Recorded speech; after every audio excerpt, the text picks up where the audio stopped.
ഈശോ മിശിഹായ്ക്ക് സ്തുതിയായിരിക്കട്ടെ. നമ്മൾ വിശുദ്ധ മാർക്കോസിൻ്റെ സുവിശേഷത്തിൽ നിന്നും വചനം ശ്രവിക്കുകയായിരുന്നു. വചനശ്രവണത്തിലൂടെ ഹൃദയങ്ങളെ നന്മ കൊണ്ട് നിറയ്ക്കാൻ വേണ്ടിയായിരുന്നു ഈ ശ്രമം. നന്മകൾ കൊണ്ട് ഹൃദയം നിറയുന്നതോടൊപ്പം മറ്റു നന്മകളും നമ്മളുടെ ഹൃദയത്തിൽ നിറയാൻ ഇടവരട്ടെ. വെറുപ്പ് അകന്നു പോകാൻ ഇടവരട്ടെ. ഹൃദയം നിറയുമ്പോൾ വചനം മാത്രമല്ല, കുറച്ച് നന്മകൾ കൂടി നിറയട്ടെ എന്ന് ആമുഖമായി ഞാൻ പറയാൻ ആഗ്രഹിക്കുകയാണ്. ഈ അടുത്ത് നിങ്ങളേവരും വാട്സപ്പിലൂടെ ശ്രവിച്ചതാണ് ഫാദർ ബിനിൽ നൽകിക്കൊണ്ടിരിക്കുന്ന കഥയും കാര്യവും എന്ന പരിപാടി. കേട്ടത് ആവർത്തിച്ചു പറയുമ്പോൾ മാപ്പ് ചോദിക്കേണ്ടതുണ്ട്. എങ്കിലും വചനശ്രവണവുമായി ഒരു ബന്ധം ഇവിടെ എനിക്ക് പറയാനുള്ളത് കൊണ്ട് ലഘുവായി ഞാൻ ആവർത്തിക്കുകയാണ്. അതായത്, ഹൃദയം നിറഞ്ഞ് കവിയേണ്ടത് വചനം കൊണ്ട് എന്നതുപോലെ മറ്റു നന്മകൾ, എന്തൊക്കെ നന്മകളുണ്ടോ ആ നന്മകൾ കൊണ്ട് കൂടിയാവണം ഹൃദയം നിറഞ്ഞ് കവിയേണ്ടത്. പല കഥകളിൽ ഒരു കഥയിൽ അദ്ദേഹം പറയുകയാണ്, തേനീച്ച പോലുള്ള ജീവികളെ നമുക്ക് പരിചയമുണ്ട്. ഈച്ച, കടന്നൽ, അതുപോലുള്ള ജീവികളെല്ലാം ചെറുതാണ്, കുത്താൻ കഴിവുള്ളവയാണ്. അപ്രകാരമുള്ള ജീവികളാണെങ്കിലും തേനീച്ചകൾക്ക് തേനെന്ന മധുരതമമായ വസ്തു ഉണ്ടാക്കാൻ സാധിക്കുന്നുണ്ട്. അത് അവരുടെ പ്രതിഭയാണെന്ന് പറയാം. പ്രകൃതിദത്തമായി കിട്ടിയതാണെങ്കിലും ഒരു പ്രതിഭയാണ്. മധുരമാണ് തേൻ, ഔഷധ ഗുണമുള്ളതാണ് തേൻ. അങ്ങനെ പല നന്മകൾ നമുക്ക് പറയാൻ സാധിക്കും തേനിനെ കുറിച്ച്. ശുദ്ധമാണ്. കഥയിൽ പറയുകയാണ്, ഇപ്രകാരം തേൻ ഉണ്ടാക്കിയ തേനീച്ച ഏറ്റവും നല്ല തേൻ ഒരു ഇലക്കുമ്പിളിലെടുത്ത് ജൂപ്പിറ്റർ ദേവന് സമർപ്പിക്കാൻ കൊണ്ടുപോകുകയാണ്. അദ്ദേഹം അത് കുടിച്ച് അതീവ സന്തുഷ്ടനായി. ശുദ്ധമായ തേൻ, കലർപ്പില്ലാത്ത തേൻ, മധുരതമമായ തേൻ, ഔഷധ ഗുണമുള്ള തേൻ. അദ്ദേഹം ഒരു വരം ചോദിക്കുന്നുണ്ട്. ഇഷ്ടമുള്ള വരം ചോദിച്ചു കൊള്ളുക, ഞാനത് തരാം, കാരണം ഞാൻ നിന്നിൽ സന്തുഷ്ടനായിരിക്കുന്നുവെന്ന്.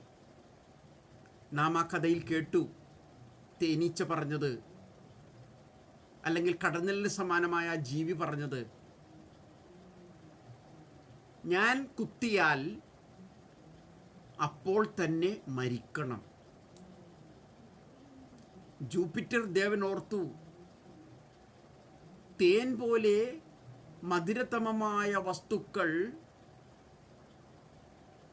തേൻ കൂട്ടിൽ നിറയ്ക്കാൻ കഴിയുന്ന പ്രതിഭയുള്ള ഈ തേനീച്ചയുടെ അല്ലെങ്കിൽ അതിന് സമാനമായ ജീവികളുടെ ഹൃദയത്തിനുള്ളിൽ അല്ലെങ്കിൽ ശരീരത്തിനുള്ളിൽ വെറുപ്പ് എന്ന, വൈരാഗ്യം എന്ന ഒരു കരട്, ഒരു അഴുക്ക്, ഒരു കറുപ്പ് ഉണ്ടല്ലോ എന്നോർത്ത് ജൂപ്പിറ്റർ ദേവൻ വിഷമിച്ചു.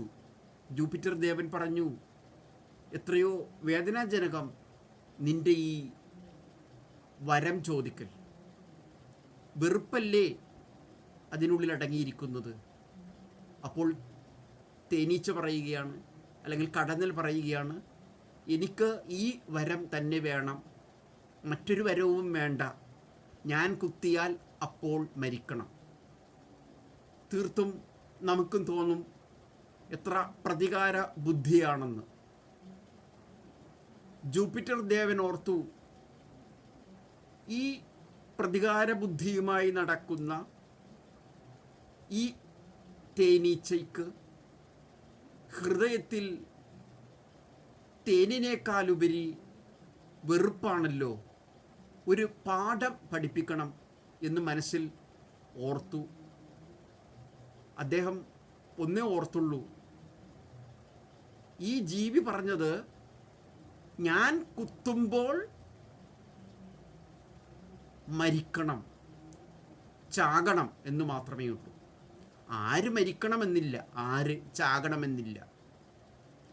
ജൂപ്പിറ്റർ ദേവൻ വരം കൊടുത്തപ്പോൾ ഇപ്രകാരം കൊടുത്തു, നീ കുത്തുമ്പോൾ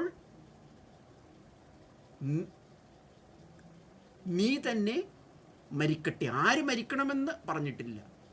നീ കുത്തുമ്പോൾ, അതുകൊണ്ട് തന്നെ ആ ജീവി കുത്തുമ്പോൾ അപ്പോൾ തന്നെ അത് മരിച്ചു വീഴുന്നത് നമുക്ക് കാണാൻ സാധിക്കുന്നുണ്ട്. ചിലരൊക്കെ ചോദിക്കാറുണ്ട്, കടന്നലിൻ്റെ കുത്തേറ്റ് കഴിഞ്ഞാൽ കടന്നലിൻ്റെ കൊമ്പ് ശരീരത്തിൽ തറച്ചിരിക്കുന്നുണ്ടോ എന്ന്.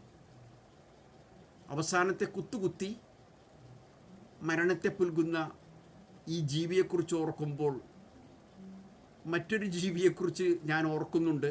പക്ഷേ ഞാൻ ആ കഥ ഇപ്പോൾ പറയാൻ പോയാൽ മറ്റു വചനഭാഗങ്ങളിലേക്ക് കടക്കാൻ പറ്റില്ല. അപ്പോൾ ഓർമ്മിക്കുക, നമ്മൾ വചനം ശ്രവിക്കൽ മാത്രമേ ഈ സീരീസിലൂടെ ഉദ്ദേശിക്കുന്നുള്ളൂ. മുമ്പൊരു എപ്പിസോഡിൽ ഞാൻ പറഞ്ഞതുപോലെ അഖണ്ഡ ബൈബിൾ പാരായണം പല പള്ളികളിലും നടത്താറുണ്ട്. വായിക്കുക മാത്രമാണ്. വായനയിലൂടെ അത് നൽകുന്ന സുഖം തേനിനേക്കാളും മധുരതമമാണ്. അത് ഹൃദയത്തിൽ ശേഖരിച്ചു വെച്ച് കഴിഞ്ഞാൽ അത് പുറത്തേക്ക് വരുന്നത് നല്ലൊരു രൂപത്തിലായിരിക്കും എന്നുള്ള വിശ്വാസം കൊണ്ടാണ് ബൈബിൾ ശ്രവിച്ചാലും അത് നമ്മളെ പാപത്തിൽ നിന്ന് അകറ്റുന്നു എന്ന് ഞാനൊരു എപ്പിസോഡിൽ പറഞ്ഞിട്ടുള്ളത്. വചനം ശ്രവിക്കാം, അത് ഒരു നന്മയാണ് ഹൃദയത്തിലേക്ക് വരുന്നത്. അപ്രകാരം തന്നെ മറ്റൊരു നന്മയാണ് വെറുപ്പ് എന്നുള്ള ചിന്ത, ഒരു വികാരം മനസ്സിലുണ്ടെങ്കിൽ എടുത്തു മാറ്റുക എന്നുള്ളത്. അപ്രകാരം എന്തെല്ലാം ദോഷങ്ങളുണ്ടോ ആ ദോഷങ്ങളെല്ലാം മാറ്റുമ്പോൾ നമ്മുടെ രോഗങ്ങൾ പകുതിയോളം കുറഞ്ഞു പോവുകയാണ്. യേശുക്രിസ്തു ആരെയൊക്കെ സുഖപ്പെടുത്തിയിട്ടുണ്ടോ, സുഖപ്പെടുത്തിയവരൊക്കെ നിന്നെ ഞാൻ സുഖപ്പെടുത്തുന്നു എന്ന് പറഞ്ഞ് സുഖപ്പെടുത്തുന്നതിനേക്കാൾ മുന്നേ ചെയ്തിട്ടുള്ളത് നിന്റെ പാപങ്ങൾ ക്ഷമിക്കപ്പെട്ടിരിക്കുന്നു എന്ന് പറയാനാണ് യേശുക്രിസ്തു കൂടുതലും ശ്രമിച്ചിട്ടുള്ളത്. പാപങ്ങൾ പൊറുക്കപ്പെട്ടപ്പോൾ തന്നെ പകുതിയോളം രോഗം മാറിക്കിട്ടി. അതുകൊണ്ടാണ് ചിലരെപ്പറ്റി നമ്മൾ പറയാറുണ്ടുള്ളത്, വെറുപ്പും വൈരാഗ്യവും ഹൃദയത്തിൽ നിറഞ്ഞു കഴിയുമ്പോൾ നമ്മൾ ചിലരെപ്പറ്റി പറയാറുള്ളത്, കടന്നൽ കുത്തേറ്റതുപോലെ നിൻ്റെ മുഖമിരിക്കുന്നല്ലോ എന്ന്. അവിടെ മുഖമെന്നായിരിക്കില്ല നമ്മൾ ഉദ്ദേശിക്കുന്നത്, കടന്നൽ കുത്തേറ്റ പോലെ നിൻ്റെ മോന്ത ഇരിക്കുന്നല്ലോ എന്ന് പറയാറുണ്ട്.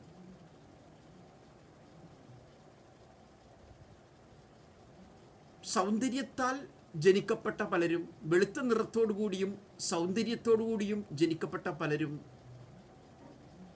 പിൽക്കാലത്ത് ആ സൗന്ദര്യം നിലനിൽക്കുന്നുണ്ടെങ്കിലും വെളുപ്പ് നിലനിൽക്കുന്നുണ്ടെങ്കിലും ഇപ്രകാരമുള്ള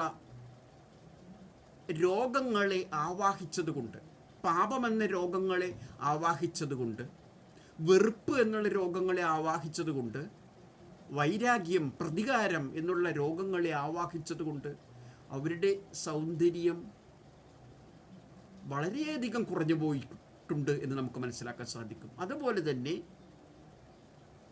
സൗന്ദര്യമില്ലാതെ ജനിച്ചവർ, കറുത്ത കറുത്ത നിറമുള്ള പലരും സൗന്ദര്യമായി മാറിയതും നമുക്ക് കാണാനാവും. നമ്മുടെ ഇടയിൽ തന്നെ എത്രയോ പേരാണ് കറുത്ത നിറമുള്ളവർ സൗന്ദര്യമായി നമുക്ക് അനുഭവപ്പെടുന്നത്. എനിക്ക് ഒരുപാട് പേരെ പരിചയമുണ്ട്. അപ്രകാരം അങ്ങനെയുള്ളവരെക്കുറിച്ച് നമുക്ക് പറയാനിടവരണമെങ്കിൽ അവരുടെ ഹൃദയം നന്മ കൊണ്ട് നിറഞ്ഞിട്ടുണ്ടാവണം. വചനം പോലുള്ള നന്മ, പുഞ്ചിരി പോലുള്ള നന്മ, എപ്പോഴും പുഞ്ചിരിക്കാനുള്ള ഒരു മനോഭാവം. എപ്പോഴും പുഞ്ചിരിക്കാൻ പറ്റണമെന്നുണ്ടെങ്കിൽ ഹൃദയത്തിൽ പ്രതികാരങ്ങൾ പാടില്ല, വൈരാഗ്യങ്ങൾ പാടില്ല. കടന്നൽ അല്ലെങ്കിൽ തേനീച്ച അല്ലെങ്കിൽ അതുപോലുള്ള ജീവികൾ ജൂപ്പിറ്റർ ദേവന് മുന്നിൽ തേൻ കൊടുത്തെങ്കിലും പ്രതികാരം ഉള്ളിൽ നിറഞ്ഞത് കാരണം കിട്ടിയ ശിക്ഷ നമുക്ക് മനസ്സിലാക്കുന്നുണ്ട്. രോഗം സ്വയമേവ വിളിച്ചു വരുത്തരുത്. പഴഞ്ചൊല്ലിൽ പറയുന്നുണ്ട്, വേലിയിൽ കിടക്കുന്ന പാമ്പിനെ എടുത്ത് തോളത്തിടരുതെന്ന്, കഴുത്തിലിടരുതെന്ന്. ഒരു ആഭരണം പോലെ പലരും ചെയ്യുന്നത് അതാണ്. രോഗമില്ലാത്ത പലരും രോഗങ്ങളെ ക്ഷണിച്ചു വരുത്തുകയാണ്. ഒരു സഹോദരിയെക്കുറിച്ച് ഞാൻ പറഞ്ഞു കേട്ടിട്ടുണ്ട്. തൃശ്ശൂർ ജില്ലയിലുള്ള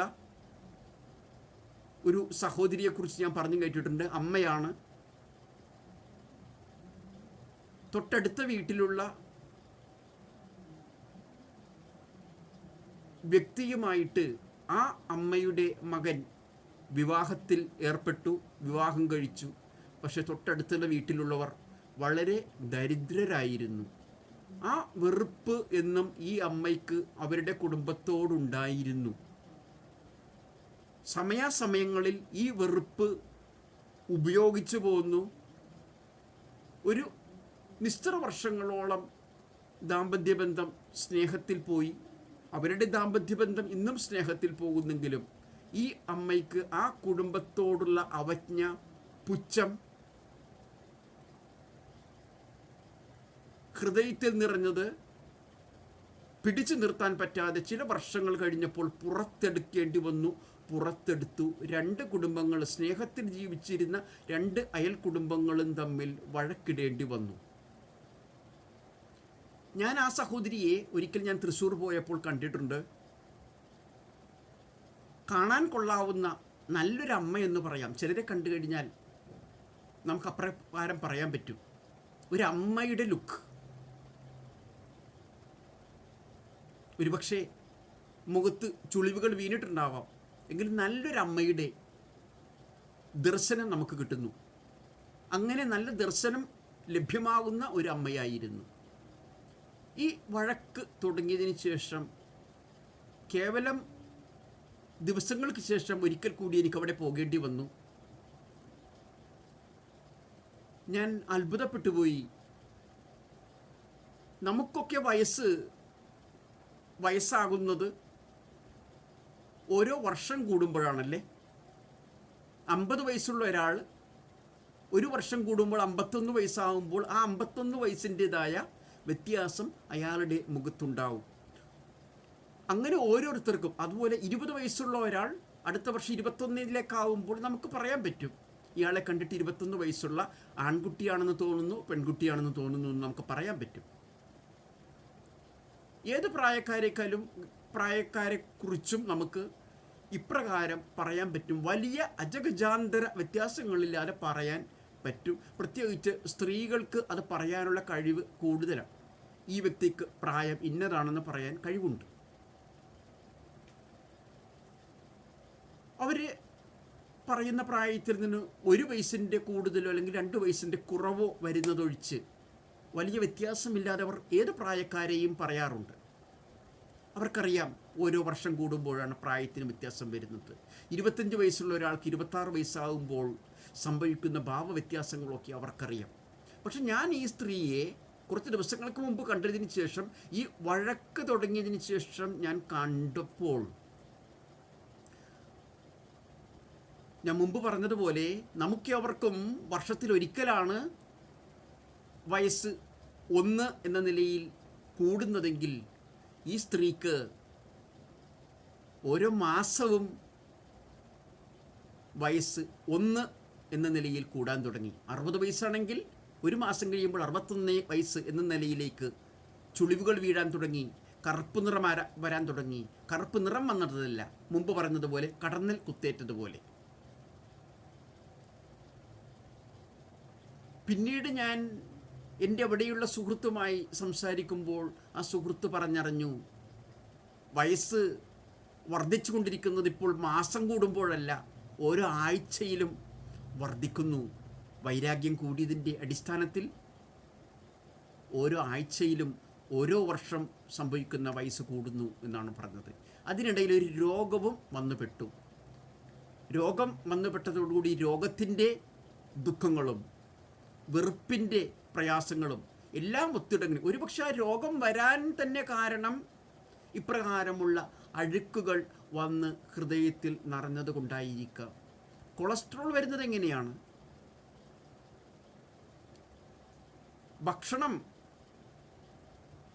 കഴിക്കേണ്ടതല്ലാത്ത ഭക്ഷണം കഴിച്ച് കൊഴുപ്പ് അടിഞ്ഞു ചേർന്നാൽ അതൊരു രോഗമായി മാറുന്നു.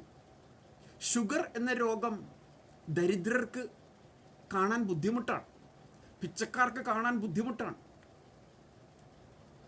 പ്രഷർ എന്ന രോഗം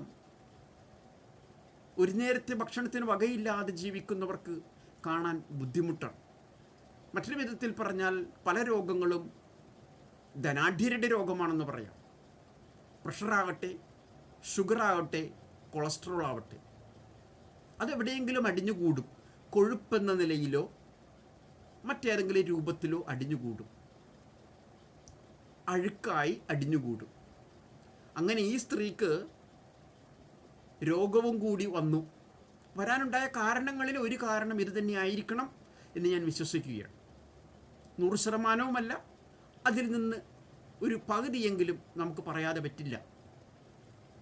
പിന്നീട് അവരുടെ സ്ഥിതി ആഴ്ചയിൽ വയസ്സ് വർദ്ധിക്കുക എന്നതിനേക്കാൾ ഒരു ദിവസേന ഓരോ വർഷം വീതം വർദ്ധിച്ച് അവർ വിരൂപിണിയായി വളരെ കുറഞ്ഞ ദിവസത്തിനുള്ളിൽ മരിക്കുകയായിരുന്നു. ഞാൻ മരിച്ച ശേഷം കാണാൻ പോയിരുന്നു. പെട്ടെന്ന് മുഖം കരുവാളിച്ചു പോയി.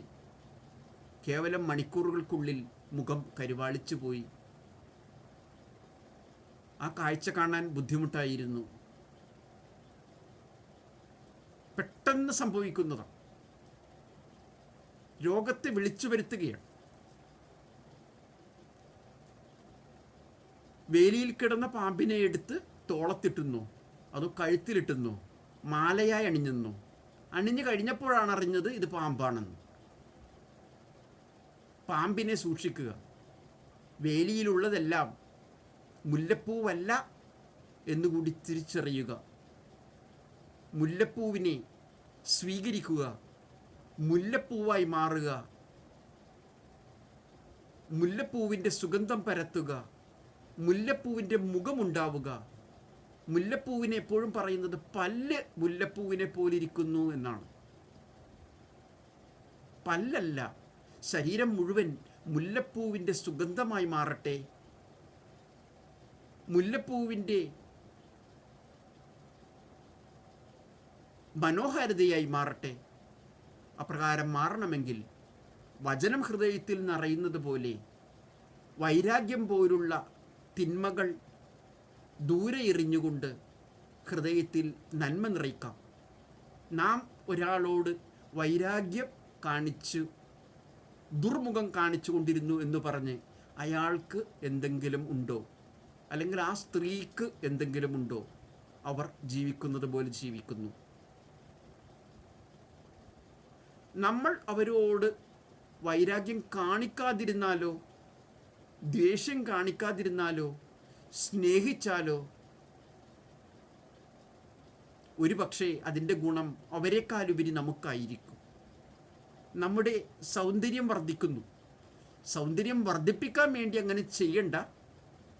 എങ്കിലും യേശുക്രിസ്തു പറഞ്ഞ കൽപ്പനയെ അനുസരിക്കാൻ വേണ്ടി നമുക്ക് മുല്ലപ്പൂവായി മാറാം. ക്ഷമിച്ചുകൊണ്ട്, സഹിച്ചുകൊണ്ട്, സ്നേഹിച്ച് ജീവിക്കാം. പുഞ്ചിരി തൂകുന്ന ഒരു പെൺകുട്ടിയെ ഞാൻ ഓർമ്മിക്കുകയാണ്. എൻ്റെ ബാല്യകാല സഖിയെന്നോ കൗമാരത്തിലെ എൻ്റെ സ്നേഹിതയെന്നോ യൗവനാരംഭത്തിലെ എൻ്റെ കൂട്ടുകാരി എന്നൊക്കെ പറയാവുന്ന ഒരു സഹോദരി വിവാഹിതയായി ഭർത്താവിനോടൊത്ത് സന്തോഷത്തോടു കൂടി കഴിയുന്നു. ഞാൻ ഇന്നും ആ സഹോദരിക്ക് വേണ്ടി പ്രാർത്ഥിക്കാറുണ്ട്. പ്രാർത്ഥന കൂടുതലും ആരാധനകളിലാണ് ഞാൻ ശ്രദ്ധ വെക്കാറുള്ളത്, സ്തുതികളിലാണ്. അതുകൊണ്ട് സ്വയം എനിക്ക് വേണ്ടിയും കുടുംബാംഗങ്ങൾക്ക് വേണ്ടിയുമുള്ള പ്രാർത്ഥന തന്നെ വിരളം. പക്ഷേ ഒരു പ്രാർത്ഥന, വർഷങ്ങളായി തുടരുന്ന പ്രാർത്ഥന, ആ സഹോദരിക്ക് വേണ്ടി ഞാൻ ഇന്നും തുടരുന്നുണ്ട്. മറ്റൊന്നുമല്ല, നമ്മൾ പറയാറില്ലേ, ഈ രാത്രിയിൽ എന്നെയും എൻ്റെ കുടുംബാംഗങ്ങളെയും എന്ന് നമ്മൾ കാത്തുരക്ഷിക്കണേ എന്ന് നമ്മൾ പറയാറില്ലേ? അത് പറഞ്ഞല്ലേ മിക്കവാറും പേർ കിടന്നുറങ്ങുന്നത്. രാവിലെ ഉണരുമ്പോൾ, രാവിലെ ഉണരാൻ ഇടവരണം എന്നുള്ള ആഗ്രഹത്തോടു കൂടി നമ്മൾ മാത്രമല്ല, ഞാൻ മാത്രമല്ല, നമ്മുടെ കുടുംബാംഗങ്ങളും ഉണരാൻ ഇടവരണം എന്ന് കരുതി മറ്റുള്ളവർ ജീവിച്ചിരിക്കുമോ ഇല്ലയോ എന്ന് നമുക്കറിയില്ല. വേറൊരു സംസ്ഥാനത്തിലുള്ളവർ, വേറൊരു ജില്ലയിലുള്ളവർ, കുറേ പേർ മരിച്ചു പോകുമെന്നറിയാം. പക്ഷേ എന്നെയും എൻ്റെ കുടുംബാംഗങ്ങളെയും കാത്തുരക്ഷിക്കണമേ എന്നുള്ള പ്രാർത്ഥന ഓരോരുത്തരും പല രീതിയിൽ പറയാറുണ്ട്. ഓരോരുത്തർക്കും അവരവരുടെ കുടുംബാംഗങ്ങളോടുള്ള സ്നേഹത്തിൻ്റെ അടിസ്ഥാനത്തിൽ പേര് പറഞ്ഞ് ചിലപ്പോൾ പറയാറുണ്ട്. എന്നെയും, എൻ്റെ മകനെയും, എൻ്റെ മകളെയും, എൻ്റെ 2 മക്കളെയും, അല്ലെങ്കിൽ എൻ്റെ 3 പെൺമക്കളെയും, എൻ്റെ ഭാര്യയെയും, എൻ്റെ ചേട്ടന്മാരെയും, എൻ്റെ 3 അനുജത്തിമാരെയും, അങ്ങനെയൊക്കെ പേര് പറഞ്ഞ് പറയാറുണ്ട്. പേരിന് സമാനമായ പ്രൊനൗൺസ് വെച്ചുകൊണ്ട് നമ്മൾ പറയാറുണ്ട്. സർവനാമങ്ങൾ വെച്ചുകൊണ്ട് നമ്മൾ പറയാറുണ്ട്. ഞാനും ഈ സഹോദരിക്ക് വേണ്ടി ഇപ്രകാരം പ്രാർത്ഥിക്കാറുണ്ട്. എന്നെയും എൻ്റെ കുടുംബാംഗങ്ങളെയും കാത്തുരക്ഷിക്കണമേ എന്ന് പറയുന്നത് പോലെ ഈ സഹോദരിയെയും സഹോദരിയുടെ കുടുംബങ്ങളെയും, അതായത് സഹോദരിയുടെ ഭർത്താവ് ഉൾപ്പെടുന്ന സഹോദരിയുടെ കുഞ്ഞു കുടുംബത്തെയും കാത്തുരക്ഷിക്കണമേ എന്ന്. കാരണം തേനീച്ചയുടെ സുഗന്ധം, ഔഷധഗുണമുള്ള തേൻ ഹൃദയത്തിൽ മാത്രം നിറയുന്ന ഒരു സഹോദരിയല്ല ആ സഹോദരി. ബാഹ്യമായും എപ്പോഴും പുഞ്ചിരിക്കുന്ന ഒരു സഹോദരിയെ ഞാൻ കണ്ടിട്ടുണ്ടെങ്കിൽ ഈ സഹോദരിയെ മാത്രമാണ്.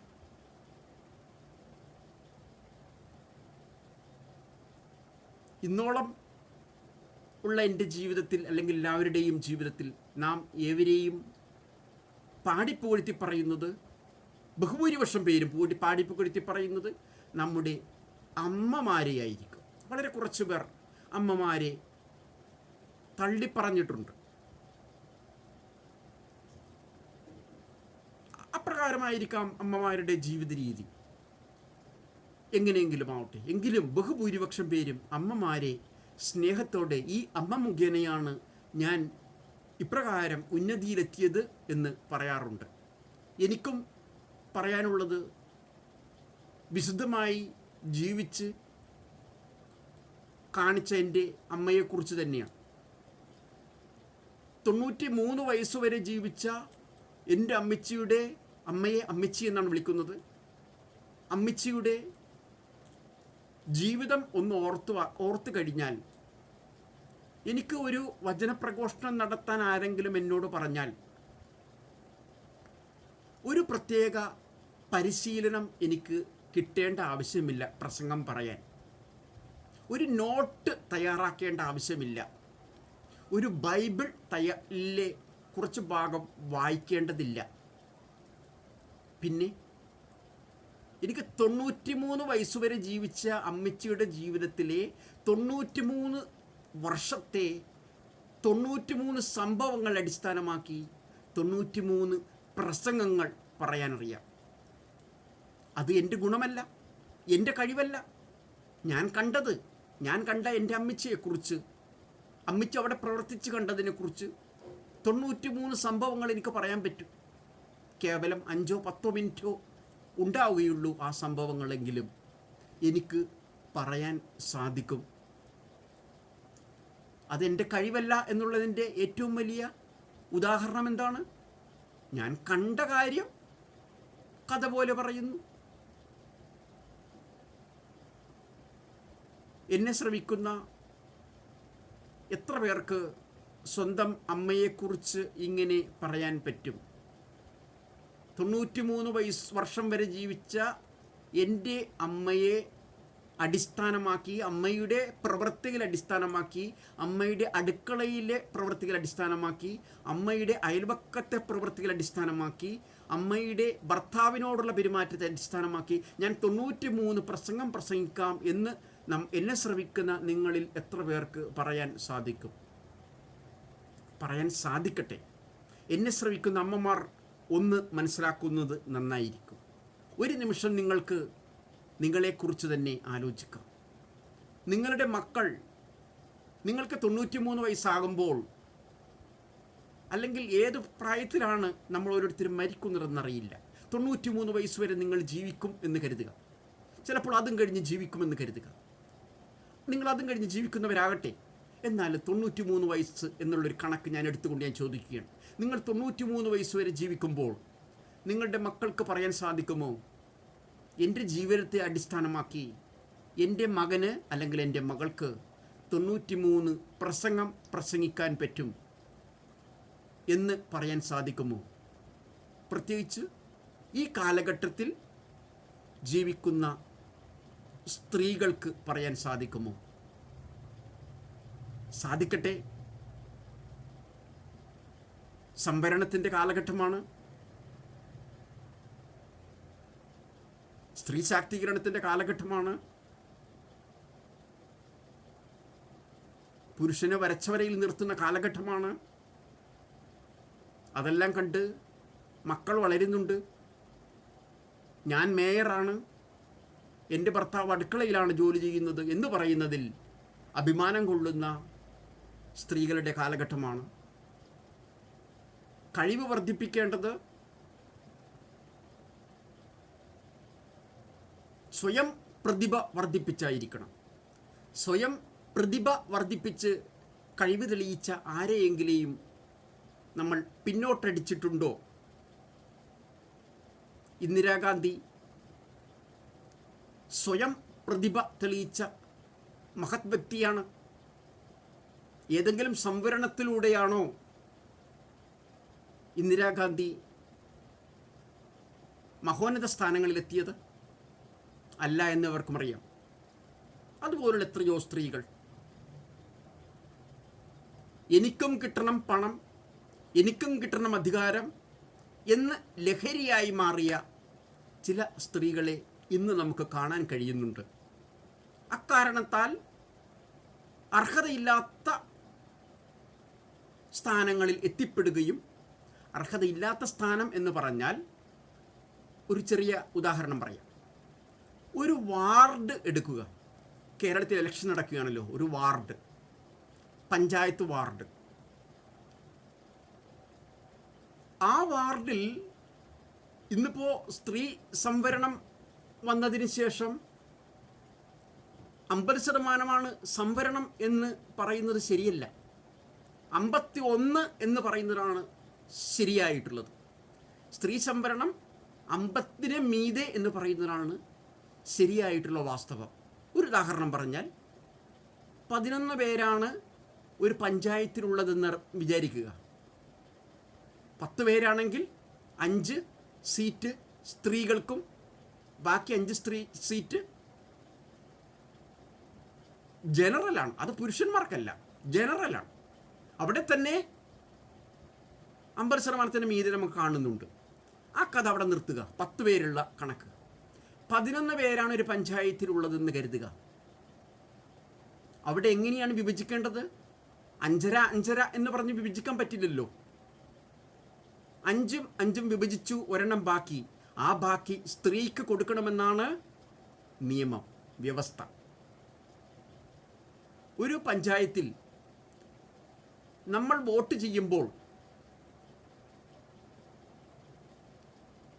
ഏതെങ്കിലും സ്ത്രീ, ഇപ്പോൾ ഒരു ഉദാഹരണം പറഞ്ഞാൽ ഇന്ദിരാഗാന്ധി അല്ലെങ്കിൽ മമതാ ബാനർജി അല്ലെങ്കിൽ ജയലളിത, ഇവരൊക്കെ ഏതെങ്കിലും സംവരണത്തിൻ്റെ മറവിൽ ശക്തി തെളിയിച്ചവരല്ല. അവരെ എല്ലാവരും അംഗീകരിച്ചു, പുരുഷന്മാരും അംഗീകരിച്ചു, പുരുഷന്മാർ അവരെ സ്നേഹിച്ചു, ആദരിച്ചു. അപ്രകാരമാണ് കഴിവ് വർദ്ധിപ്പിച്ച് മുന്നോട്ട് പോകേണ്ടത്. അല്ലാതെ ഇൻകിലാബ് വിളിച്ച് സ്ത്രീ ശക്തിയെന്നും സ്ത്രീ ശാക്തീകരണമെന്നും സ്ത്രീ സംവരണമെന്നും പറഞ്ഞ് നടക്കുന്നതല്ല ഒരു നല്ല സ്ത്രീയുടെ ലക്ഷണം. പകരം ഇന്ദിരാഗാന്ധി കാണിച്ചതുപോലെ, മമതാ ബാനർജി കാണിച്ചതുപോലെ, ജയലളിത കാണിച്ചതുപോലെ സ്വയം ശക്തി തെളിയിക്കുകയാണ് വേണ്ടത്. ഇപ്പോൾ ഇന്ദിരാഗാന്ധി ഏതെങ്കിലും ഒരു പഞ്ചായത്തിലെ ചെറിയ വാർഡിൽ വന്ന് മത്സരിക്കുകയാണെന്ന് കരുതുക. സ്ത്രീകളുടെ വാർഡാവട്ടെ ജനറൽ വാർഡാവട്ടെ, നമുക്കറിയാം അവർ കഴിവുറ്റൊരു വനിതയാണെന്ന്. തീർച്ചയായിട്ടും നമ്മളവർക്ക് വോട്ട് ചെയ്യണം, നമ്മളവരെ വിജയിപ്പിക്കണം. പഞ്ചായത്തിലെ ഒരു വാർഡിൻ്റെ കാര്യമാണ് ഞാൻ പറഞ്ഞത്. അപ്രകാരമാണെങ്കിൽ ഇന്ദിരാഗാന്ധി ആ വാർഡിൽ വന്ന് നിൽക്കുമ്പോൾ ആ വാർഡിലുള്ള എല്ലാ പുരുഷന്മാർക്കും അറിയാം ഇത് ഇന്ത്യൻ പ്രധാനമന്ത്രിയാകാൻ യോഗ്യതയുള്ളൊരു സ്ത്രീയാണ്. അവരെല്ലാവരും ആദരിക്കും, അവിടുത്തെ എല്ലാ പുരുഷന്മാരുൾപ്പെടെയുള്ള എല്ലാവരും ആദരിക്കും. അവരെ വിജയിപ്പിക്കേണ്ടത് എവരുടെയും കടമയാണ്. ഏത് രാഷ്ട്രീയ പാർട്ടിയിലുള്ളവരായാലും അവരുടെ കടമയാണ്. ഇന്ന് നിങ്ങൾ ആയിരിക്കുന്ന പഞ്ചായത്തിലെ വാർഡിൽ മത്സരിക്കുന്ന, സ്ത്രീ സംവരണത്തിൽ മത്സരിക്കുന്ന വ്യക്തിയെ നിങ്ങൾ ഓർക്കുക. നിങ്ങൾ ഏത് വാർഡിലാണോ, ഏത് പഞ്ചായത്തിലാണോ, അല്ലെങ്കിൽ ഏത് കോർപ്പറേഷനിലെ ഏത് ഡിവിഷനിലാണോ ആ ഡിവിഷനിൽ മത്സരിക്കുന്ന സ്ത്രീ സംവരണത്തിൽ മത്സരിക്കുന്ന സ്ത്രീ ഓർക്കുക.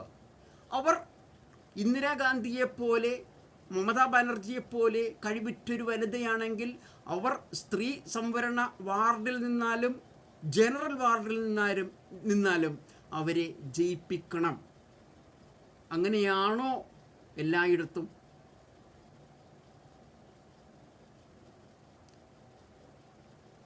ഈ സ്ത്രീ സംവരണം ഇതേ രീതിയിൽ പോകുന്നത് കൊണ്ട് പറ്റിയ ഒരു ദോഷം, 10 നേതാക്കളുള്ള ഒരു രാഷ്ട്രീയ പാർട്ടിയിൽ, 10 പുരുഷന്മാർ ഉള്ള ഒരു ഗണത്തിൽ രാഷ്ട്രീയ പാർട്ടിയിൽ അതിൽ 9 പേരും ഒരു നിശ്ചിത നേതൃപദവിയിലെത്താൻ യോഗ്യതയുള്ളവരാണെങ്കിലും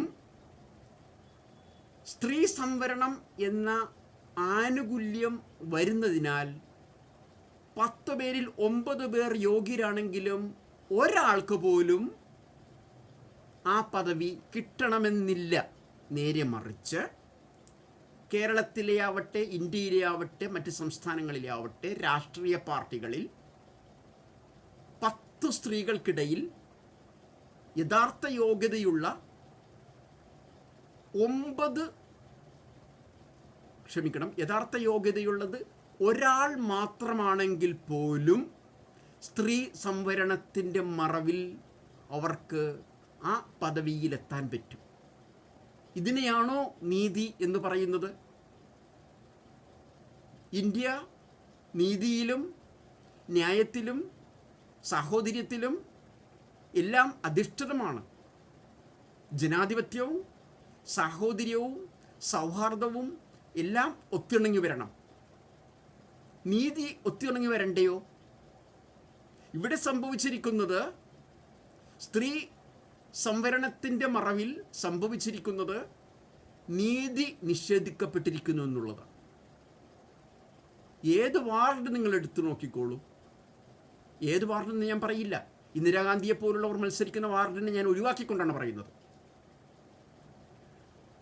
ആ വാർഡിൽ നിങ്ങൾ വോട്ട് ചെയ്യാൻ പോകുന്ന സ്ത്രീ, ആ സ്ത്രീയെക്കാളും കഴിവുറ്റ ഒരു പുരുഷൻ ആ വാർഡിൽ ഉണ്ടെന്നാണെങ്കിൽ സ്ത്രീ സംവരണത്തിൻ്റെ മറവിൽ നിങ്ങൾ പോയി വോട്ട് ചെയ്യുകയാണെങ്കിൽ നിങ്ങൾ ചെയ്യുന്നത് അനീതിയാണ്. മനുഷ്യനെതിരെ ഉള്ള അനീതിയല്ല, ദൈവത്തിനെതിരെയുള്ള ഒരു അനീതിയാണെന്ന് ഞാൻ പറയും.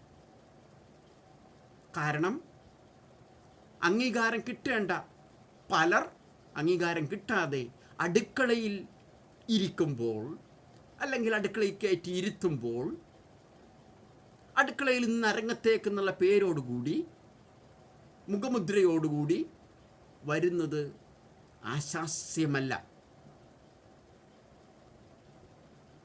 ഞാൻ പറഞ്ഞത് തെറ്റിദ്ധരിക്കരുത്, ഒരിക്കൽ കൂടി ആവർത്തിക്കാം.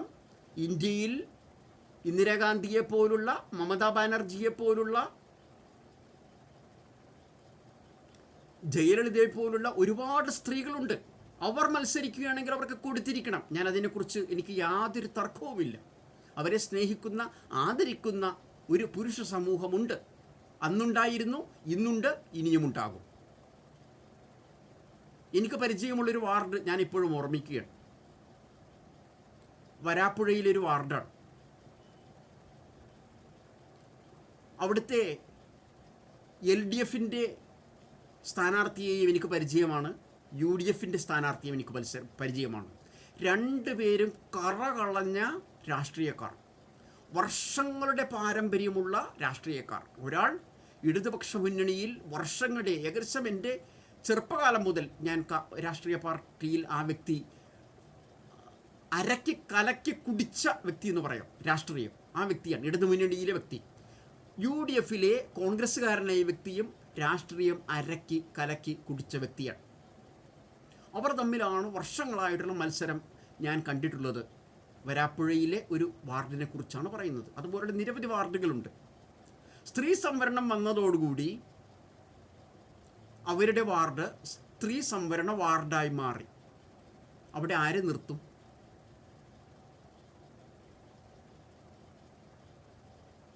ഈ രണ്ട് പ്രതിഭാധനന്മാർ, രണ്ടുപേരെയും ഞാൻ പ്രതിഭാധനന്മാരെന്നേ പറയുള്ളൂ. രണ്ട് വ്യത്യസ്ത രാഷ്ട്രീയ സിദ്ധാന്തങ്ങളുടെ അടിസ്ഥാനത്തിൽ മുന്നേറുന്നു എന്നുള്ള വ്യത്യാസം മാത്രമേ ഉള്ളൂ.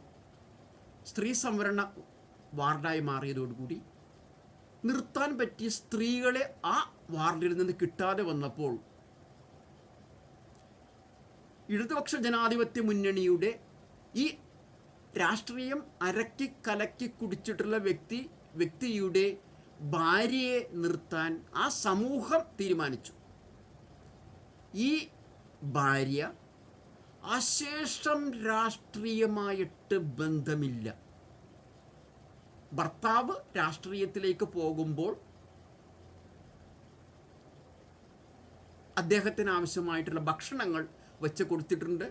രാഷ്ട്രീയ ജീവിതം കഴിഞ്ഞ് തിരിച്ച് വൈകുന്നേരം വരുമ്പോൾ രാത്രി ഭക്ഷണം വെച്ച് കൊടുത്തിട്ടുണ്ട് എന്നതൊഴികെ കോൺഗ്രസ് എന്നോ മാർക്സിസ്റ്റ് പാർട്ടിയെന്നോ കൂട്ടി വായിക്കാൻ, കൂട്ടിപ്പറയാൻ അറിയാൻ പാടില്ലാത്ത ഒരു സ്ത്രീയായിരുന്നു. ആ സ്ത്രീ അവിടെ സ്ഥാനാർത്ഥിയാക്കി. അവരെ സ്ഥാനാർത്ഥിയാക്കിയപ്പോൾ മറ്റ് സ്ഥാനാർത്ഥിയുണ്ടല്ലോ, UDFിൻ്റെ സ്ഥാനാർത്ഥി, അവരാര് സ്ഥാനാർത്ഥിയാക്കി? അദ്ദേഹമല്ല ആക്കുന്നത്, ആ സമൂഹം അദ്ദേഹത്തിൻ്റെ ഭാര്യയുമാക്കി. ആ വ്യക്തിക്കും ആ ഭാര്യയ്ക്കും രാഷ്ട്രീയത്തെക്കുറിച്ച് യാതൊരു ഗ്രാഹ്യവുമില്ല. രാഷ്ട്രീയവുമായി ഇതുവരെ ബന്ധപ്പെട്ടിട്ടില്ലാത്ത ആ സഹോദരിക്ക്, ആ സഹോദരിയും ഈ സഹോദരിയും തമ്മിൽ മത്സരം, അതിലൊരാൾക്ക് ജയിക്കാൻ കഴിഞ്ഞു. ഇതല്ല അടുക്കളയിൽ നിന്ന് അരങ്ങത്തേക്കെന്ന് പറയേണ്ടത്. കഴിവുറ്റവരെ അടുക്കളയിൽ ഇരുത്തിക്കൊണ്ട് അരങ്ങത്തേക്ക് വരുന്നതല്ല നീതി. നിങ്ങൾ ആദ്യം ഇന്ദിരാഗാന്ധിയായി മാറാനുള്ള ശ്രമം നടത്തിക്കൊണ്ട്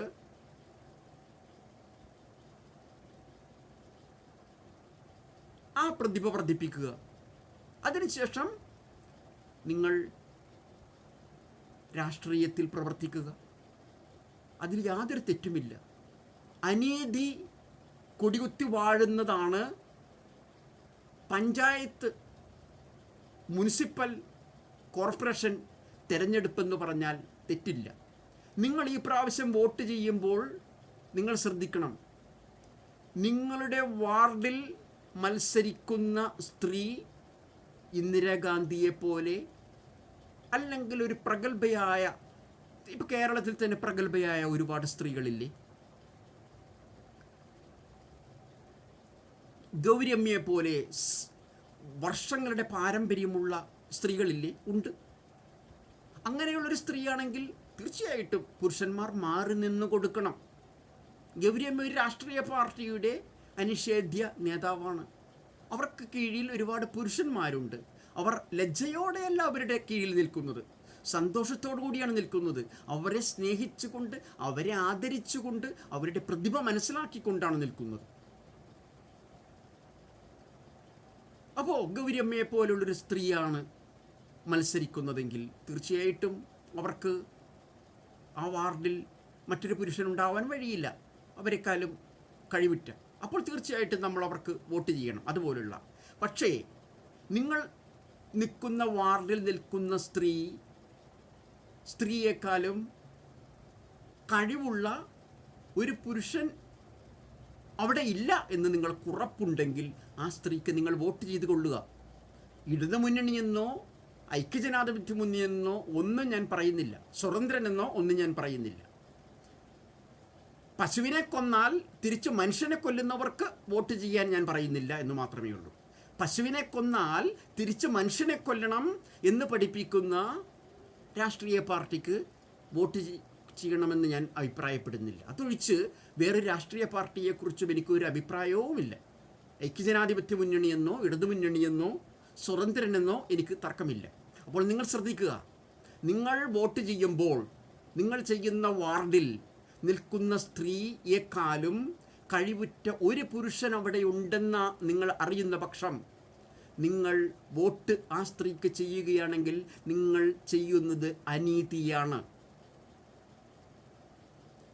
അവിടെയാണ് നാം ഇലക്ഷനിലെ പുതിയൊരു സിസ്റ്റമായ നോട്ട ഉപയോഗിക്കേണ്ടത്. നോട്ട എന്ന് പറഞ്ഞാൽ എന്താണ്? ഈ സ്ഥാനാർത്ഥികളാരും യോഗ്യരല്ല എന്ന് എനിക്ക് തോന്നിക്കഴിഞ്ഞാൽ, വോട്ട് ചെയ്യുന്നൊരു വ്യക്തിക്ക് തോന്നിക്കഴിഞ്ഞാൽ, ഓരോ സ്ഥാനാർത്ഥിയുടെയും പേരിൽ നമ്മൾ കുത്തുമ്പോഴാണല്ലോ, അമർത്തുമ്പോഴാണല്ലോ അത് വോട്ടായി മാറുന്നത്. അതിന് പകരം നോട്ടയിൽ കുത്തിക്കഴിഞ്ഞാൽ അതിൻ്റെ അർത്ഥം ഒരു സ്ഥാനാർത്ഥിയും യോഗ്യനല്ല അല്ലെങ്കിൽ യോഗ്യയല്ല എന്നാണ്.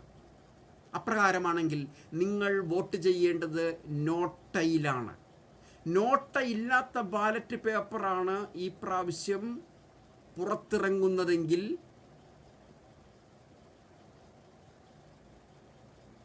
ആ വാർഡിൽ ഇപ്രകാരം പറഞ്ഞ അനീതി നടക്കുന്നുമുണ്ടെങ്കിൽ നിങ്ങൾ വോട്ട് ചെയ്യുന്നതാണ് അനീതി. മുമ്പ് ഇലക്ട്രോണിക്സ് വോട്ടിംഗ് യന്ത്രങ്ങൾ വരുന്നതിന് മുമ്പ് നമ്മൾ കൈകൊണ്ട് എഴുതിയും സ്റ്റാമ്പ് പോലുള്ള വസ്തു കുത്തിയുമായിരുന്നു വോട്ട് ചെയ്തിരുന്നത്. അവിടെ നമ്മൾ എന്തെങ്കിലും അതിക്രമം കാണിച്ചാൽ, അതായത് 2 പേർക്ക് ഒരുമിച്ച് കുത്തിക്കഴിഞ്ഞാൽ, 2 പേർക്ക് ഒരുമിച്ച് ആ ചിഹ്നം പതിപ്പിച്ചു കഴിഞ്ഞാൽ അത് അസാധുവായി മാറും. അല്ലെങ്കിൽ ആർക്കും വോട്ട് ചെയ്യാതെ ആ ബാലറ്റ് പേപ്പർ മടക്കി അതിലോട്ടിട്ടാൽ അസാധുവായി മാറും. അല്ലെങ്കിൽ ബാലറ്റ് പേപ്പറിൽ കുത്തുവരച്ചിട്ടാൽ അത് അസാധുവായി മാറും. ഇലക്ട്രോണിക്സ് സിസ്റ്റം വന്നതോടുകൂടി അപ്രകാരം അസാധുവാകാൻ യാതൊരു മാർഗവുമില്ല. നിങ്ങൾ 2 ബട്ടണുകളിൽ ഒരുമിച്ച് കുത്തിയാൽ പോലും അത് അസാധുവാകില്ല. നിങ്ങൾ കുത്തുന്നതിന് വളരെ മൈന്യൂട്ടായിട്ടുള്ള സെക്കൻഡുകളിൽ വ്യത്യാസമുണ്ടാവും. ആ വ്യത്യാസത്തിൽ ഒരെണ്ണത്തിൽ അത് വോട്ട് പതിയും. അവിടെയാണ് നിങ്ങൾ മനസ്സിലാക്കേണ്ടത് നോട്ടയുടെ ആവശ്യകത. ഞാൻ എല്ലാ വാർഡുകളെയും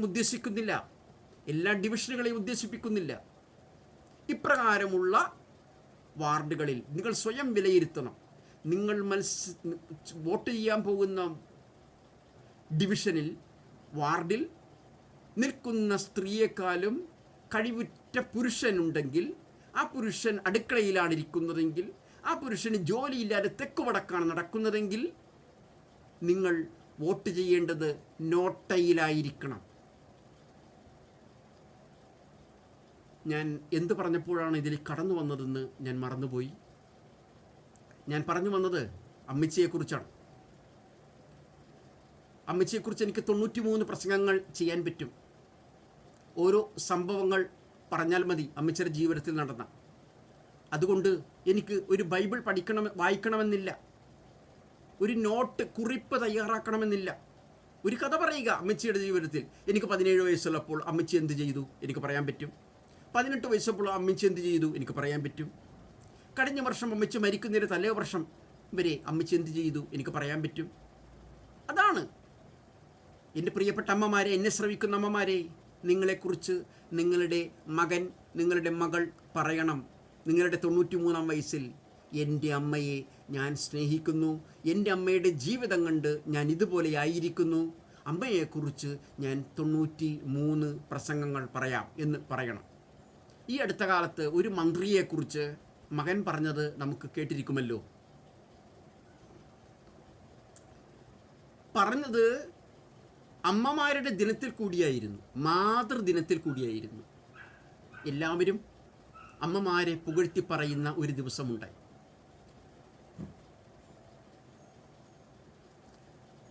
ചെറിയ കാര്യത്തിനും നാം സ്ത്രീകളെ പൊക്കിപ്പറയുന്ന ഒരു സമ്പ്രദായം ഇന്ന് നിലവിലുണ്ടല്ലോ. കോവിഡിൻ്റെ കാര്യത്തിലും ഒരു സ്ത്രീയെ നമ്മൾ പൊക്കിപ്പറഞ്ഞല്ലോ. ഇപ്പോഴോ അന്ന് പൊക്കിപ്പറഞ്ഞവർ കേരളം ഇന്ത്യയിലെ ആരോഗ്യരംഗത്തെ ഏറ്റവും അധപ്പതിച്ച സംസ്ഥാനമായി മാറിയത് കഴിഞ്ഞ കുറച്ചാഴ്ചകൾക്ക് മുമ്പ് കണ്ടു. അന്ന് ഒരു സ്ത്രീയെ നിങ്ങൾ മാസങ്ങൾക്ക് മുമ്പ് നിങ്ങൾ ഒരു സ്ത്രീയെ പുകഴ്ത്തി പറഞ്ഞിട്ടുണ്ടെങ്കിൽ കോവിഡ് മഹാരാഷ്ട്രയെ വെല്ലുന്ന രീതിയിൽ കേരളത്തിൽ ആയ കേവലം ആഴ്ചകൾക്ക് മുമ്പുള്ള സമയത്ത് ആ സ്ത്രീയെ നിങ്ങൾ ഇകഴ്ത്തി പറയേണ്ടതായിരുന്നു. അന്ന് നിങ്ങൾ പറഞ്ഞു, ടീച്ചറേ I am proud of you എന്ന് നിങ്ങൾ അന്ന് പറഞ്ഞിട്ടുള്ള വ്യക്തിയാണെങ്കിൽ ഇന്ന് തിരിച്ചു പറയേണ്ടതായിരുന്നു. കഴിഞ്ഞ ആഴ്ച നിങ്ങൾ പറഞ്ഞില്ലെങ്കിൽ നിങ്ങളത് ചെയ്യുന്നത് അനീതി. നിങ്ങളുടെ ആദർശത്തിൻ്റെ കുറവ്. ഞാൻ പറഞ്ഞു വന്നത് മാതൃദിനത്തിൽ ഒരു സ്ത്രീയെക്കുറിച്ച് മകൻ പറഞ്ഞതാണ്. ആരെക്കുറിച്ചൊന്നും പറയാൻ ആഗ്രഹിക്കുന്നില്ല. ഇപ്രകാരമാണ് പറഞ്ഞത്. അമ്മയെ മകൻ പറയുകയാണ്, അമ്മയെ എൻ്റെ കുട്ടിക്കാലം മുതൽ ഞാൻ മിസ് ചെയ്യുന്നു. അതായത് ഞാൻ 5ാം ക്ലാസ്സിലോ 6ാം ക്ലാസ്സിലോ പഠിക്കുമ്പോൾ, ആ സഹോദരൻ പറയുകയാണ്, ഞാൻ 5ാം ക്ലാസ്സിലോ 6ാം ക്ലാസ്സിലോ പഠിക്കുമ്പോൾ മുതൽ അമ്മ MLA ആണ്, അമ്മ പൊതുപ്രവർത്തനത്തിലാണ്. ആദ്യമൊക്കെ എനിക്ക് ഭയങ്കര വിഷമമായിരുന്നു. അമ്മയെ കാണാതെ വീട്ടിലിരിക്കുമ്പോഴും അമ്മയുടെ സ്നേഹം കിട്ടാതിരിക്കുമ്പോഴും എല്ലാം എനിക്ക് വിഷമമായിരുന്നു. കൂടെ ഉണ്ടായിരുന്നത് ഒരു അനിയനും അല്ലെങ്കിൽ ഒരു സഹോദരനും അച്ഛനും മാത്രമായിരുന്നു. പിന്നീട് വർഷങ്ങൾ കഴിയുന്തോറും എൻ്റെ ഈ വിഷമം തനിയെ അങ്ങോട്ട് മാറി. അമ്മ ഇവിടെ ഇല്ലെങ്കിലും, അമ്മ പൊതുപ്രവർത്തനത്തിലാണെങ്കിലും അതൊരു വിഷമമല്ലാതായി മാറി. എന്നാലും ഞാൻ ഇപ്പോൾ സന്തോഷിക്കുന്നു, എൻ്റെ അമ്മ മന്ത്രിയായല്ലോ. ഒരു സ്ത്രീക്ക് കിട്ടാവുന്ന ഏറ്റവും വലിയ പദവി പ്രതിഭാ പാട്ടീലിന് കിട്ടിയ രാഷ്ട്രപതി പദമോ ഇന്ദിരാഗാന്ധിക്ക് കിട്ടിയ പ്രധാനമന്ത്രി പദമോ അല്ല, മാതൃപദവിയാണ്. മകൻ പറയാനിട വരണം, ഞാൻ എൻ്റെ അമ്മച്ചിയെക്കുറിച്ച്, എൻ്റെ അമ്മയെക്കുറിച്ച് പറഞ്ഞതുപോലെ, 93 വയസ്സുവരെ ജീവിച്ചിരുന്ന എൻ്റെ അമ്മയെക്കുറിച്ച് ഞാൻ പറഞ്ഞതുപോലെ, ആൺമക്കൾക്കും